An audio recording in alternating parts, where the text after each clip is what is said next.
This is Lohit.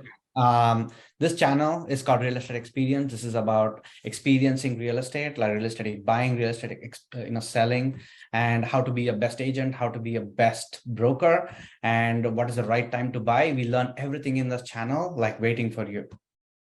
I'm Rob Lukey. I'm here to talk to you about real estate, finance. Background is both of those. I've been in the business and in real estate for over 15 years. Prior to that, I ran a financial firm. So saw everything from the dot-com bubble to the 2008 Great Recession to where we are right now. So we'll talk about all that stuff, including the best ways to buy and sell real estate. That's mainly what we're focused on here. So I'm actually a very newbie. I'm a tech person. I'm a coder. I'm a developer. I'm actually a principal engineer and like a CEO of a tech startup. And right now I'm actually really interested in real estate and want to learn more and more from Rob and many more people. And that's why, like we have this channel going on where we can share experiences with you. So we will learn everything about real estate from Rob. Like he has tremendous amount of experience for like such a long time. He has seen ups and downs. I know what you're all worried about. Like the real estate is going down, the interest rates are high. Should we actually buy right now or should we wait? Like what is the right time to buy? And as an agent, like maybe you're an agent, you're looking for more clients, and is it the right time to like actually spend more on marketing? Like every question about how to be a best real estate agent and how to buy, we'll find out from Rob right here. Rob, like first question, tell me about 2008 and how did you see real estate crashing down and coming up? And 2020 was the best year for real estate. So how do you see this whole journey of real estate assets growing in value in relation to dollar and like currencies rest of the world? Yeah, I mean, I first, believe it or not, I first got my real estate license when I was 18. That was my first time around. And then I got into the financial markets. But I got back into real estate when I sold off my financial firm to a company called Lightspeed Financial in 2007. I stayed on for a little bit, and then started Shop Prop in 2008, right at that time. At that time, it was much different than what it is now. From a lending standpoint, I mean, it was absolutely crazy. Certainly prices, and we had a environment here on this last little high that we saw, and we're talking about March of 2022, April 2022 is kind of that pinnacle of the short-term market. Obviously, the market is going to continue to go up. But when you look at the 2008 environment, it was set by the real estate lending institutions, not just because we had low interest rates. This time around, obviously we had interest rates go up, assets go up in the terms of commodities and hard assets like real estate because of inflation, certainly, but because we had a low interest rate. But still, the difference I would say between then and now is the fact that the lending laws were still in place and strict. People still had to qualify for the loans. That's number one. Number two, in 2007, 2008, there was so many foreclosures on the book by 2009, 2010 because of those lending laws. That's what really impacted the market and crushed really a lot of homeowners. We didn't have a backstop. Makes sense. And if you see right now, because the real estate interest rates are so high, there are so many people who are actually going to ARM loans like ARM 5 and ARM 7. Do you think that's going to have an impact on real estate, say 5 years from now?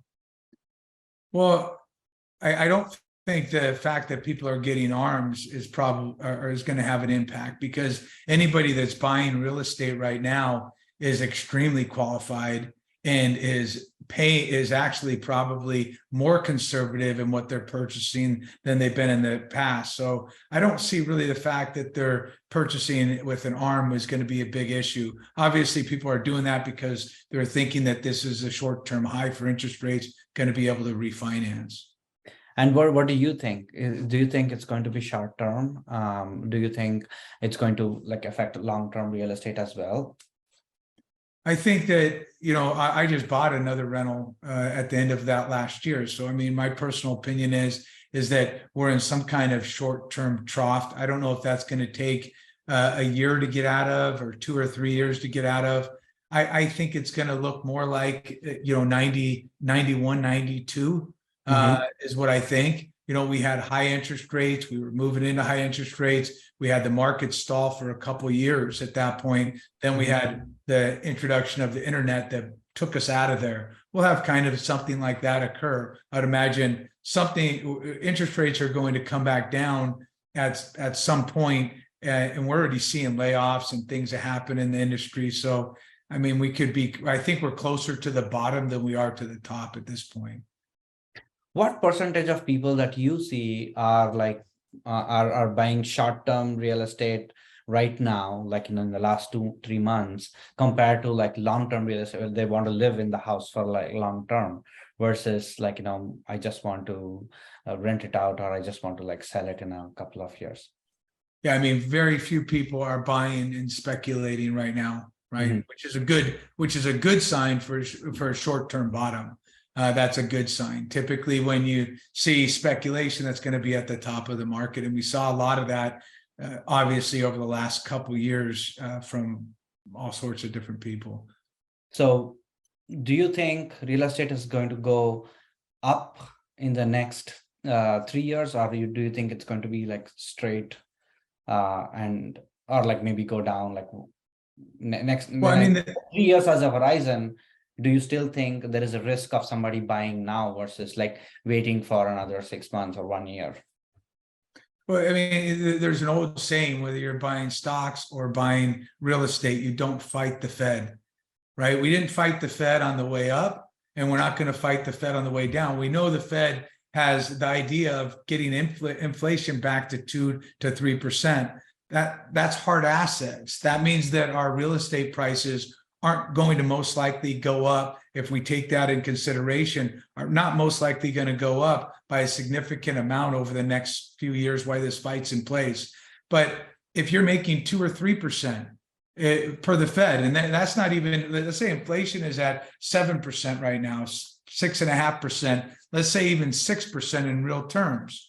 So right now, even if the Fed were to reduce that inflation over the course of 7 years back to 2%, you take the average, you're still making 3.5% on your real estate over the course of the next 3 years on average. So I think that real estate prices will go up over the next 3 years, just from a mathematical standpoint.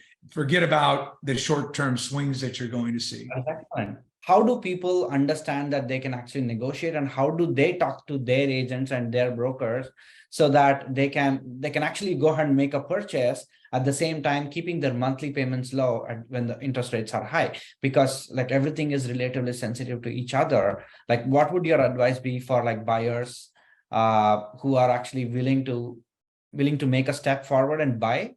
At the same time, they are scared that the prices are like still up higher and like they're waiting for it. I mean, they should negotiate. That's when like the whole real estate market comes down. Or like, what do you think about it? I think you have to make sure that you're working with a good agent, or you have some flexibility there as a buyer. In other words, I mentioned I just bought this property that is a rental. Well, I probably contacted 25 sellers before even putting a formal offer in. I would just call the listing agent and say, hey, this is the price that I'm thinking about putting an offer in. Is it worth doing? And they would say, no, it's not worth doing. The seller's not. Okay, great. On to the next property. So it took me a course of a month and a half to finally find a seller that said, or a listing agent that spoke to the seller, and the seller said, yeah, put the offer in. And we were able to negotiate something that was reasonable for both of us, that I felt good about, that obviously the seller felt good about, because they sold it. And the agent made commission. So everybody was happy. Agent, how do you see? Let's say you represent a buyer or a seller. If you represent a seller, would you actually like try to understand like, where the seller's personal interest comes from, and like if they are willing to negotiate? When you represent a seller, and when you represent a buyer, Of course, I know, like, you would help them negotiate and stuff. Like from seller's point of view, tell me about it. Like, how would a seller think, and how should me, let's say I become an agent, or like, a fresh agent should go talk and discuss with the seller and understand if they're ready to negotiate. The most important thing when you talk about selling a property, and I've sold thousands and I've sold hundreds for myself, it's all about price, product, and timing. Everything else, I mean, I know that people want to believe there's some kind of magical thing that happens, but it's all about timing, price, and product. So you have to have a good product, has to be priced right, or you can have a bad product, in other words, a house that's beat up and so forth, but it still has to be priced right. And then timing, where are we at the market? All those things have to take place. So with a seller, I think that, one of the things that we try to do is make sure that the seller is realistic about pricing. That's number one. Hey, if we're going to take on a listing, or if anybody takes on a listing, be realistic about price with that seller. But I would say that one of the things is that if you're representing a seller, I don't think you should ever get offended by any offer. Why somebody's making an offer on your property? Okay, it's a $200,000 lower than what you think it should be worth. They're still making an offer. You never know where that can go.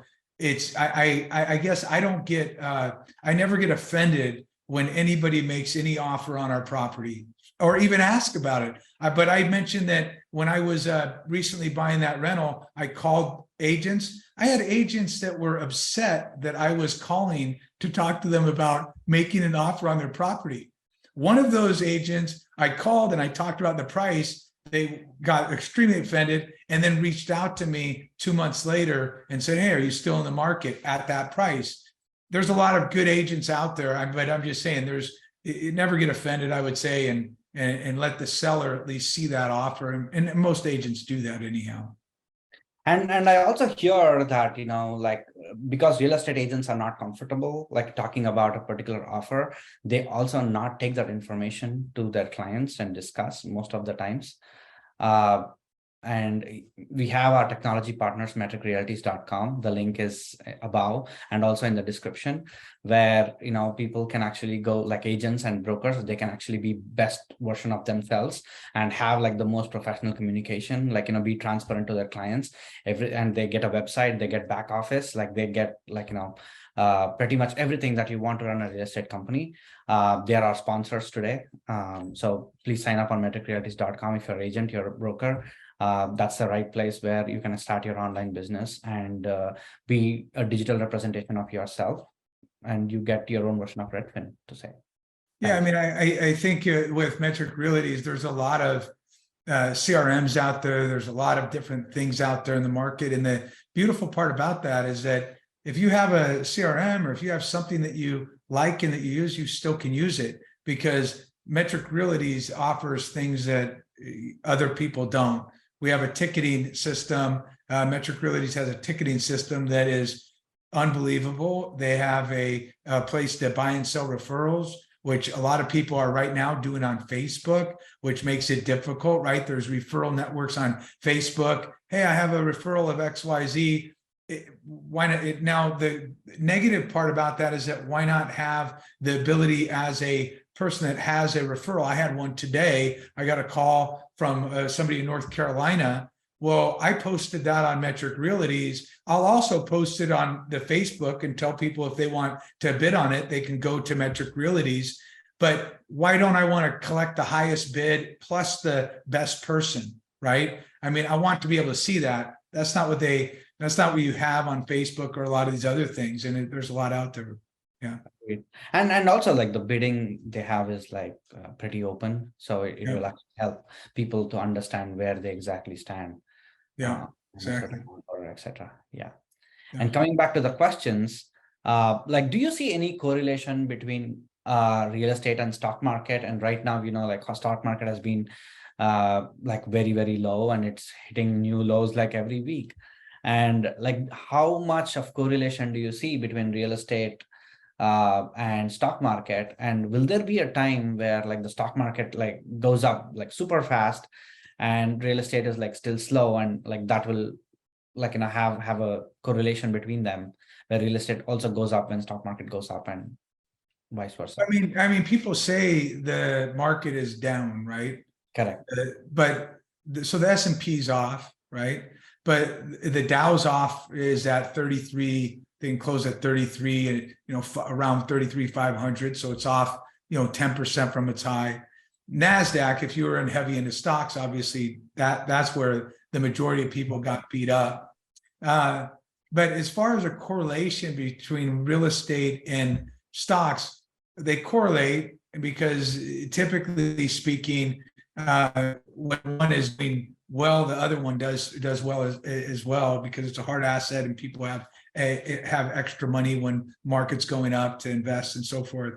But I think that what you really ought to look at to see what's going to happen is you're going to have an impact when it comes to the stock market based on earnings and based on what's happening in the overall strength of the economy. The real estate market will lag that if interest rates stay high. It just will. It won't have as big of a boom, especially for people. Because remember, there's a lot of people that were investing in real estate because interest rates were so low, which was smart to do. But with interest rates high, it'll definitely lag the stock market. I still, and this is a big call, I still see the stock market hitting over 40,000 on the Dow Jones. Let's use that as a barometer. So in the next year and a half. So we'll see. If I'm right, we'll come back and see. Yeah, and team, everybody, like folks, this is not real estate. This is like real estate knowledge and not like your personal financial advice. Right. So like keeping that in mind. What should a real estate agent do right now to thrive and be the best? We know that like the market is like slowing down compared to like the previous years, and we had some of the best years in the last like 3-4 years. So how can he or she be the best version of themselves, and serve the clients? And like how should a real estate agent, what should a real estate agent do, especially a new real estate agent who just became an agent in the last 2-3 years? They might have not seen this downturn, and they are panicking. So what would your advice be for them? I think a lot of agents, have a hard time knowing what to do. Experienced agents know, they're working their referrals, but even experienced agents can have times when it's like this can scare them. They're like, nothing that I'm doing is working, and it's a function of the market. Interest rates are up, at 20-year, 15-year highs right now. So when you look at that, I think that what is important is to, and I know this is hard, especially if you're not making any money, it's hard to say this, but it's a great time to evaluate what you can do to be more professional. That means a professional website. How are you branding yourself? Get your business strategy down. Make sure that your YouTube profile looks good, your Facebook, all these places that people are going to go and search for your information. Have all of those basic things down, right? At least have that portion of it down so that you're able to do it, so that you're giving your clients this kind of branding process. I think that's super important. And I think you can do that right now. In the meantime, nothing has changed in real estate. It's all the same. It's advertising, Google, pay-per-click, open houses. Some people knock doors. I don't. Some people do. Some people cold call expired listings. All of the basic things. What I wouldn't do is spend a tremendous amount on marketing when you can get all of that stuff or learn all of that stuff right here for free. On the Real Estate Experience, we can teach you how to do pay-per-click. We can teach you through metricrealties how to do everything without paying for it. And you'll save thousands of dollars just by watching the channel. Like, final set of words, Rob. Like, do you want to say anything for buyers, sellers, brokers, and agents out there? And I also want you to talk about Shop Prop, which is like, a discounted brokerage. Like I know like you use like paper use model, and like, your model on Shop Prop, and like how it has taken off, those things as well. Yeah, I mean, I think for when it comes to agents and buyers and sellers, this channel is going to, for agents and so forth, is going to help them learn all the information regarding. This is a kind of an intro for Loeth and I. The next step will be bringing all sorts of things that will help agents save money, like we talked about, learning how to do all of these things. That's number one, for free instead of paying somebody. For obviously for buyers and sellers, I do obviously have a brokerage company, as you mentioned, which is Shop Prop. It's a firm that we're not a discount broker, but we're a low commission firm. We give back more money on the buy side, and we list properties for the lowest in the industry. But that doesn't mean that there's not room for other agents and other ideas out there. There is. I just happen to have a company that does this. But like I said, there's all sorts of agencies out there, and all the buyers and sellers. One of the other benefits about Metric Realties is that you can go on there and you can view all these different brokers out there and decide which one's best for you. And you can even put. If you do not have a broker, and if you're a fresh real estate don't have a agent, broker. sign up on metricrealties.com. You can find the best broker, work out a deal with them, and you can actually, you're on your own. Like, you started just your business within a snap of your fingers. Yeah, exactly. Cool. Well, thank you, Rob. Like, more videos to come in. Like, we want agents and brokers to be the best version of themselves, provide the best service. We want to make real estate into a more liquid and asset where, like, people can buy, sell, just like how they rent. Like, that's our long-term goal. And more videos to come in. Thank you so much for introduction.